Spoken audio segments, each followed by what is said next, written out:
प्यारे बच्चों, ये भी ब की तरह की शक्ल का होता है। इसके नीचे 3 नुक्ते लगाएंगे तो ये प कहलाएगा। जिसके नीचे 1 नुक्ता होता है उसे नरमी से ब पढ़ते हैं, और जिसके नीचे 3 नुक्ते होते हैं उसे सख्ती के साथ प पढ़ते हैं। प, और इसको अगर आधा लिखेंगे तो वो उसकी आधी शक्ल कहलाएगी। और इसको प का सिरा भी कहते हैं। प का सिरा, प पत्ता, प पेंसिल, प पंखा। प से क्या बनता है? प पत्ता, प पेंसिल, प पंखा। इस तरह आपने यहाँ पे पेंसिल के साथ प ट्रेस भी करना है। इसके नीचे 3 नुक्ते भी लगाने हैं।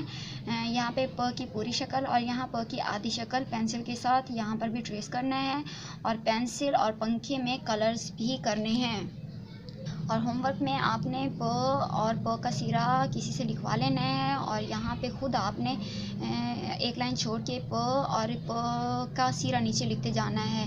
एक लाइन छोड़ के प लिखना है और नीचे यहाँ पे आपने प की आधी शक्ल लिखते जाना है। इसको पढ़ना भी है प और ये प का सिरा।